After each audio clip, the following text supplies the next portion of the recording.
Hello everyone, welcome to today's presentation. I'm excited to introduce our topic, cyber safety. On this first slide, we're setting the stage for what's to come. We'll be exploring key aspects of staying safe online, understanding threats, and learning best practices. Over the next few slides, we'll cover important tips and strategies to protect ourselves in the digital world. Let's get started. Let's take a look at the contents of today's presentation. We will start with an overview of what cybercrime actually is. Then, we'll explore different types of cybercrimes, such as fraud, cyberbullying, spamming, theft of money, and theft of data. We'll also discuss related unethical practices like plagiarism and software piracy. Next, we'll examine how to report a cybercrime and understand the importance of computer ethics and netiquettes, which are the proper manners for online behavior. We'll look into specific issues like hacking, phishing, and cyberstalking, and understand their impact. Additionally, we'll cover the legal framework, such as the IT Act of 2000, and delve into the concept of intellectual property rights. We'll also explore how to protect yourself and your computer through safety measures while using the internet. Throughout the presentation, I'll highlight key concepts, emphasizing the importance of awareness and ethical online behavior, which are essential in today's digital world. So, what exactly is cybercrime? Well, it refers to criminal activities that involve information technology infrastructure. This includes things like illegal access to computer systems or intercepting data without permission, basically sneaky ways of getting into digital spaces. It also covers damaging or deleting data unlawfully, which is often called data inference. Misuse of devices, such as using hardware or software inappropriately, is another aspect. Then, there's forgery, which often involves identity theft, stealing someone's ID or credentials, and electronic fraud, where deception is carried out through digital means. Understanding these key points is crucial because they form the foundation of our overall theme, raising awareness about the various forms of cybercrime and how they impact us all. So, recognizing these activities helps us better protect ourselves and our digital environments. Now, let's take a closer look at the different types of cybercrimes. First, we have the theft of money. This is when cybercriminals use various methods to illegally access bank accounts or financial systems to steal funds. It's a direct attack on your financial assets and can cause significant financial loss. Next, we have the theft of data. This involves unauthorized access to sensitive or personal information, such as customer data, intellectual property, or confidential business details. Data theft can lead to identity theft, fraud, or even corporate espionage, making it a major concern in today's digital world. Then there's fraud, which can take many forms online. Cybercriminals might create fake websites, send deceptive emails, or impersonate trusted entities to trick individuals or organizations into revealing personal information or making payments. Connecting these points to our overall theme, it's clear that cybercrimes are diverse, but all aimed at exploiting vulnerabilities in digital systems. Understanding these types helps us recognize the threats and take appropriate steps to protect ourselves and our organizations. Let's now look at the issue of theft of money in online commerce. As many of you know, most transactions on the internet are done through debit or credit cards.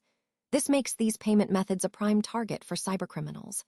Thieves often go to great lengths to obtain stolen credit card details, which they then use to purchase goods and services online. This type of cybercrime can have serious financial consequences, running into millions of rupees every year. It highlights how vulnerable online financial transactions can be and underscores the importance of robust security measures to protect both consumers and businesses. This connects to our overall theme of cybersecurity, reminding us that safeguarding financial information is crucial in the digital age. Now, let's talk about the theft of data, which is a critical concern for any business today. Data and information are, without a doubt, some of the most valuable assets any company has. In fact, the cost of creating data from scratch can sometimes outweigh the expense of hardware or software itself. That's why protecting this data is so vital. data can be stolen in a couple of ways.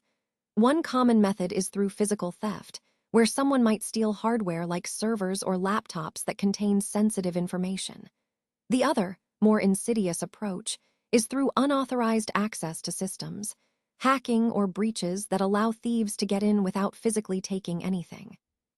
Both methods highlight how vulnerable data can be and why safeguarding it should be a top priority. Remember, whether it's physical or digital, the theft of data can have serious consequences for a business's reputation and finances. So, understanding these risks helps us better prepare and defend against potential threats. Today, we're going to talk about fraud. So, what exactly does fraud mean? It's trying to trick someone in order to gain an advantage. Essentially, it's about deception for personal or financial gain. Now, when it comes to computer frauds, there are some common forms you should be aware of.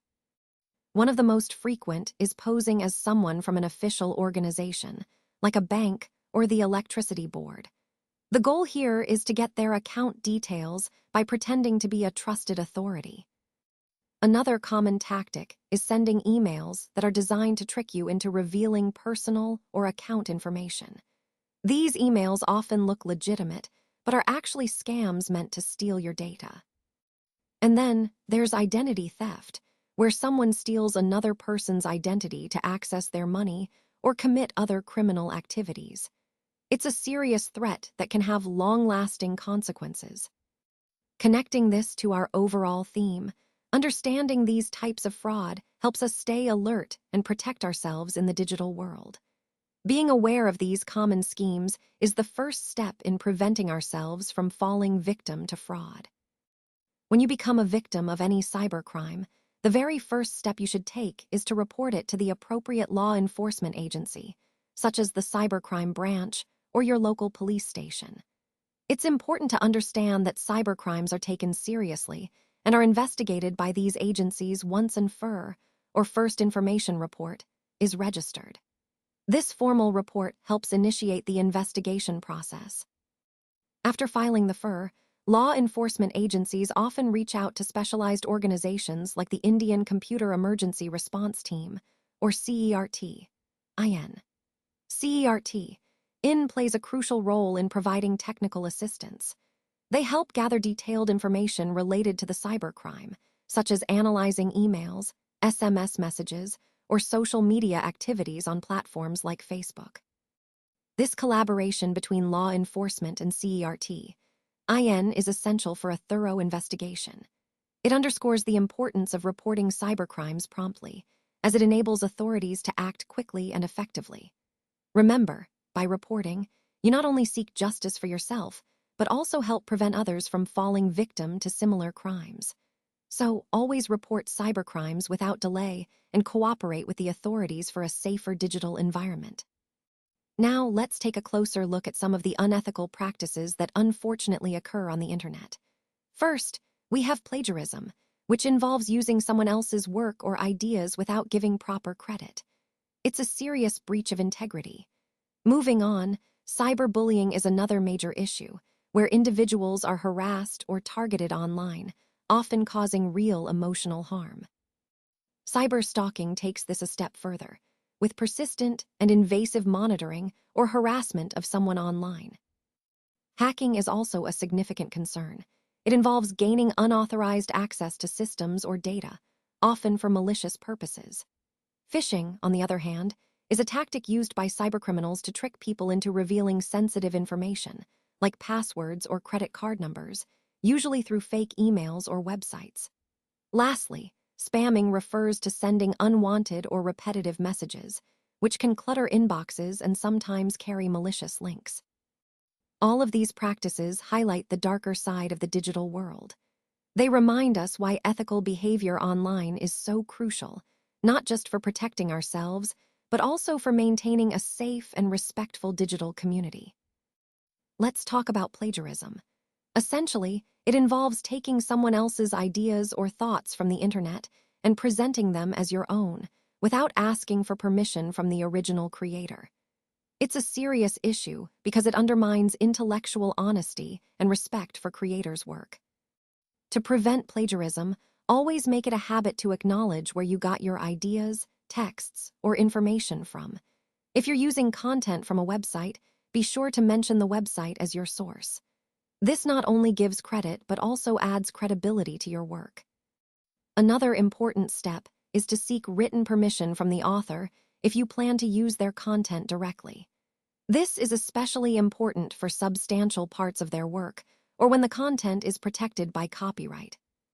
And remember, if you're quoting someone directly, put their words in quotation marks. This makes it clear that the words are not yours and helps avoid accidental plagiarism. These practices are essential because they uphold integrity and demonstrate respect for original creators, which aligns with the core theme of ethical research and writing. Cyberbullying refers to actions like threatening, humiliating, torturing, or harassing someone on the internet. It includes posting negative comments about someone or uploading unwanted photos and videos with the intent to hurt them. This issue has become very common, especially among teenagers, which makes it even more important for us to understand how to prevent it. To protect ourselves and others, one key point is never sharing your photos or videos publicly on the internet. Once something is online, it can be very hard to control who sees it or how it's used. Another important tip is to keep your password strong and never share it with anyone except your parents. A strong password helps keep your account secure from unauthorized access. Finally, always think twice before posting anything online. Remember, once something is out there, it can be difficult to take back. These simple steps are crucial in preventing cyberbullying and maintaining a safe online environment. Connecting this to our overall theme, it's about being responsible digital citizens and protecting ourselves and others from harm in the online world. Let's talk about cyberstalking. Cyberstalking is essentially when someone harasses or intimidates another person over the internet. Stalkers often gather personal information like your name, contact details, social media profiles, daily routines, home address, and even your date of birth. This can be very invasive and dangerous. To protect yourself, it's important to keep a low profile online. Avoid sharing too much personal information publicly. Always hide your IP address from strangers, as it can be used to track your location. Maintaining good social hygiene means being cautious about what you share and who you connect with online. If you suspect you're being stalked on social media, make sure to reset your passwords and tighten your privacy settings. These steps are crucial in safeguarding your digital presence and connecting back to the overall theme of digital safety. Let's talk about hacking. Hackers gain access to remote computers without permission, aiming to control resources or steal sensitive information. Their goal is often to access important data and corrupt it for malicious purposes. To protect ourselves from hacking, there are several key precautions we should take. First, never use pirated software downloaded from the internet, because that software can often contain malware or vulnerabilities. Second, always keep your antivirus software updated. It's like giving your system a shield against new threats. Third, be cautious with unknown email messages. Never open attachments or links from sources you don't recognize, as these can be phishing attempts or contain malware. Lastly, change your passwords frequently. Regular updates make it harder for hackers to gain access through stolen credentials. These steps are essential in our overall effort to stay secure online and protect our digital resources. Let's talk about phishing. Phishing is when someone sends fake emails pretending to be from reputable companies, all in an attempt to trick you into revealing personal information like passwords or credit card numbers. It's a common tactic used by cybercriminals to steal sensitive data. So, how can we protect ourselves from falling victim to phishing? First, never share personal details such as your social media passwords or bank account information through email or online forms unless you're absolutely sure of the source. Always be cautious about clicking on links in emails, especially when they claim to direct you to your bank or other important websites. Instead, it's safer to manually type the website address into your browser or use a bookmarked link. And remember, if you receive an email from an unknown sender, don't respond or open any attachments. Phishers often use these tactics to infect your device or steal your information. By staying alert and cautious, we can better protect ourselves from these fraudulent practices and keep our personal information secure. This is a key part of our overall effort to maintain cybersecurity awareness. Let's talk about spamming. Spamming, as you probably know, refers to unwanted emails that are sent in bulk to multiple users. The main goal is usually to promote products or services, but these emails are sent forcefully to people who simply do not want to receive them. This can be really disruptive and invasive. To prevent falling victim to spam, one key point is to never provide your email address unnecessarily on any website. Only share it when it's truly needed, and trust the source. Also, if you do receive spam emails, it's best not to reply to them. Responding can sometimes confirm that your email address is active, which might lead to even more spam. Staying cautious and mindful of these practices helps protect your inbox and your personal information. Remember, the overall theme here is about safeguarding yourself from unwanted digital intrusions. Let's talk about software piracy. Essentially, software piracy refers to the illegal copying, sharing, distributing, selling, or even using software, whether it's done intentionally or accidentally. It's a serious issue that affects everyone in the digital world. There are several types of software piracy that we should be aware of. One is counterfeiting, which involves creating fake copies of software that look authentic, but are not. This can be very misleading and harmful because it undermines genuine developers and companies. Another type is end-user piracy. This happens when individuals reproduce copies of software without proper authorization. It might seem harmless at first, but it actually damages the industry and the creators behind the software. Then we have internet piracy, which occurs when someone downloads software from the internet illegally. This is very common because of how easily accessible and tempting these free or cheap copies can be. Lastly, there's soft lifting. This is when someone purchases a single license for software, but then downloads and installs it on multiple computers. It's like sharing a license that's meant for one device, which is also illegal. Understanding these different types helps us see how widespread and complex software piracy is. It's not just about breaking the law. It affects innovation, jobs, and the integrity of the software industry. So, it's important for all of us to recognize these issues and promote ethical use of software. Now, let's talk about computer viruses. A computer virus is essentially a malicious piece of code that's designed to spread from one device to another. And interestingly, the term virus actually stands for Vital Information Resources Under Siege, which really highlights how serious these threats are. Viruses can spread through various ways, like when we transfer software or documents over a network, use a disk, share files, or even open infected email attachments. Some of the common types of computer viruses include boot sector viruses, Trojan horses, file viruses, email viruses, macro viruses, malware, and spyware. Each of these has its own way of infecting systems and causing damage, which is why understanding them is crucial in our overall approach to cybersecurity. By recognizing these different types, we can better protect ourselves and our devices from falling victim to these malicious threats. Remember, staying vigilant and practicing good security habits is key in defending against viruses. Let's talk about cybersecurity. It's essentially the collection of technologies, processes, and practices we use to safeguard our data, networks, devices, and programs. Think of it as the digital armor that protects everything in our digital world. Now, why is this so important? Well, governments, military organizations, corporations across various industries, like financial and medical sectors, collect, process, and store massive amounts of sensitive data on computers and other devices. If this data isn't protected, it could be vulnerable to cyber threats, which can have serious consequences. So, cybersecurity is not just about protecting information. It's about maintaining trust, ensuring privacy, and keeping the systems we rely on safe and functional.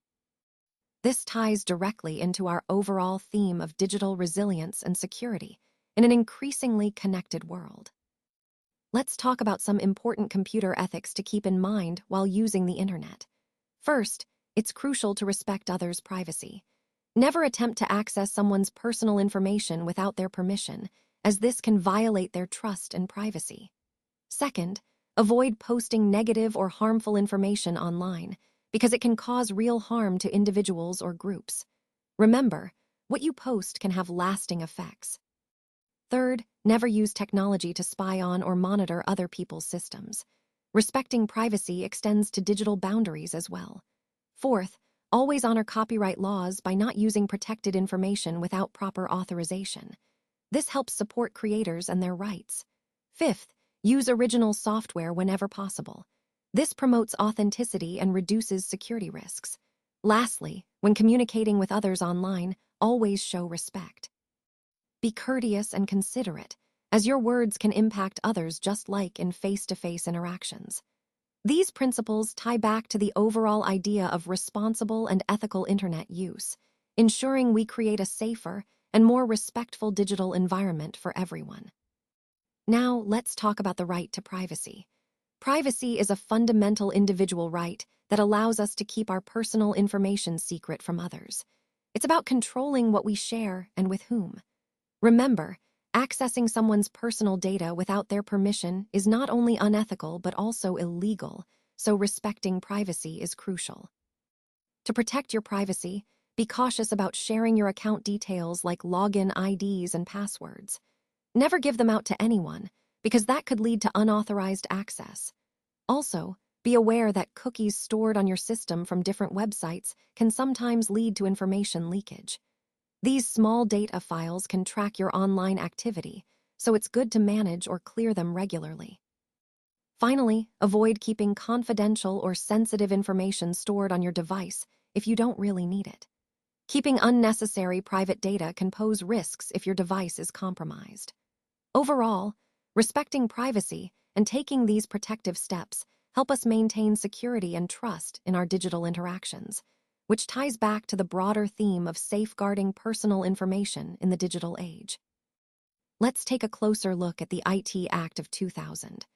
This law was notified by the Indian Parliament on October 17, 2000, and it serves as the primary legislation addressing cybercrime and electronic commerce in India. What makes this law particularly important is that it provides a solid legal framework for electronic governance. For instance, it recognizes electronic records and digital signatures as valid and legally binding, which is a crucial step in embracing digital transactions.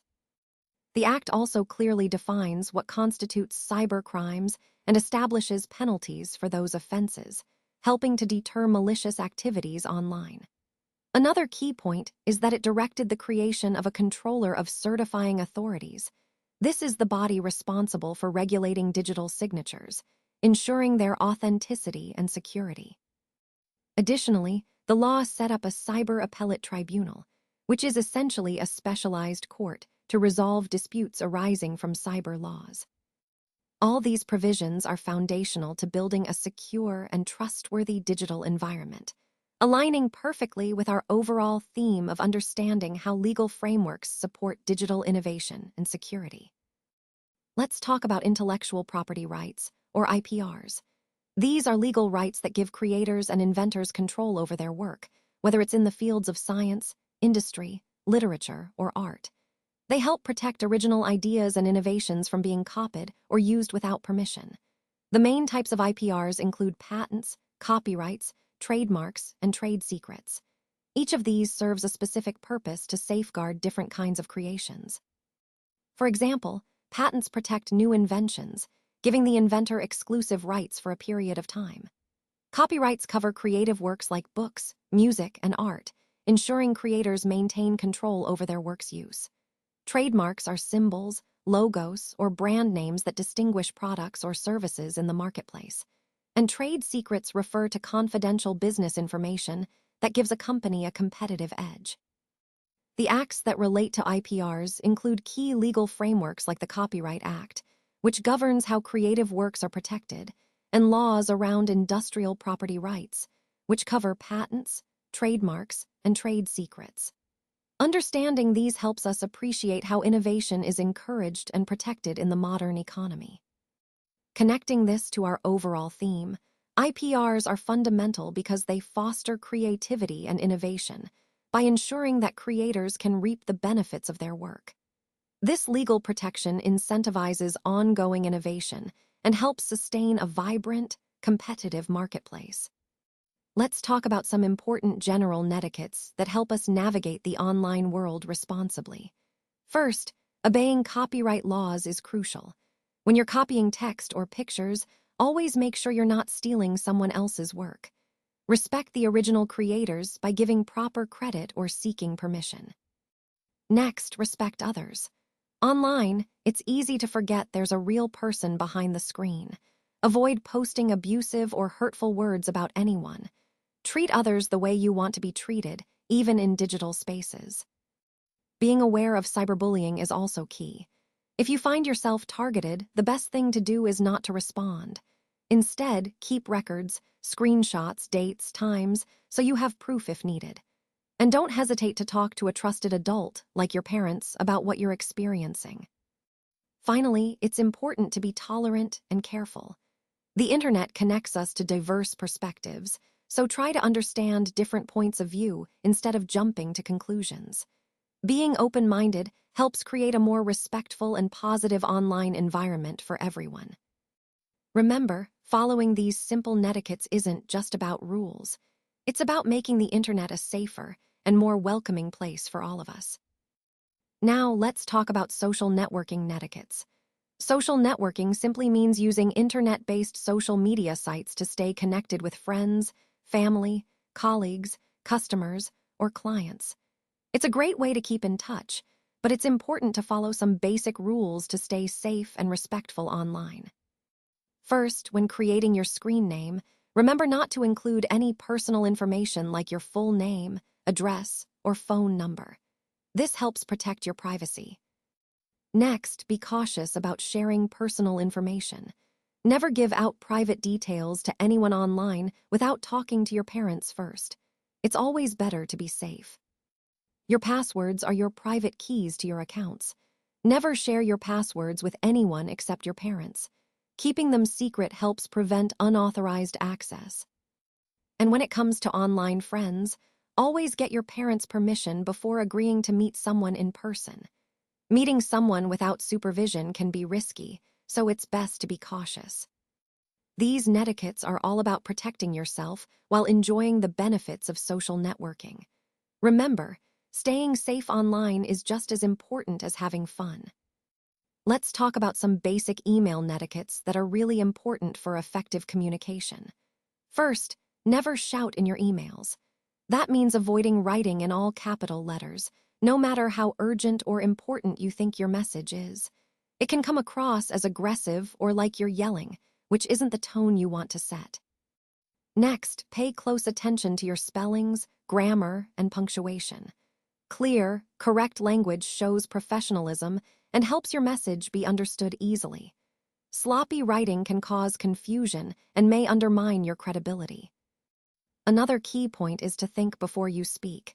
Even in emails, you should avoid using offensive or harsh language. Remember, once you send that message, you can't take it back, so it's always best to keep your tone respectful and considerate. And finally, always review your email before hitting send. Take a moment to double-check the content, the tone, and that you've included everything necessary. A quick review can save you from misunderstandings or mistakes that could have been easily avoided.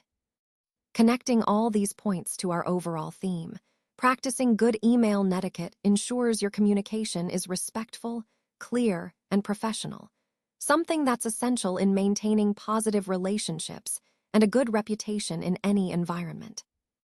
Now, let's talk about some essential safety measures to keep in mind while using the internet. First, it's very important not to share your personal information online. This includes your home address, phone number, or financial details, because once that information is out there, it can be used maliciously. Next, I highly recommend using a VPN whenever you're connected to Wi-Fi. A VPN, or virtual private network, encrypts your internet connection, making it much harder for hackers to see what you're doing online. Creating and using complex passwords is another key point. Simple passwords are easy for hackers to guess, so make sure your passwords are long, unique, and include a mix of letters, numbers, and symbols. Always double-check links before clicking on them. Phishing scams often use fake links to trick you into revealing sensitive information or downloading malware. If a link looks suspicious, it's best to avoid clicking it. Also, only log into websites that start with https://. The C stands for secure, meaning the site encrypts your data during transmission, which is crucial for safe browsing. When using public Wi-Fi networks, try to stick to secure, trusted networks. Public Wi-Fi can be less secure, so take extra precautions or avoid doing sensitive activities on these networks. Additionally, having good antivirus and anti-malware software installed on your devices is essential. These tools help detect and block harmful threats before they can cause damage. By keeping these safety measures in mind, we can enjoy the benefits of the internet while protecting ourselves from potential dangers. Remember, staying safe online is a continuous process that supports the overall theme of responsible internet use. Let's talk about how to protect your computer effectively. First, it's crucial to use updated antivirus software. This kind of software is designed to prevent, scan, detect, and delete viruses that could harm your system. The main advantages are that it provides protection from viruses and their transmission, helps block spam and unwanted ads, and defends against hackers and data thieves. Next, make sure your firewall is turned on. A firewall acts like a security guard for your network. It monitors all incoming and outgoing traffic to prevent unauthorized access. Keeping it active is a simple but powerful way to add an extra layer of security. Finally, always keep your operating system updated. These updates are very important because they often include critical patches that fix security vulnerabilities. Regular updates ensure your system is protected against the latest threats, aligning with our overall goal of maintaining a secure and safe digital environment.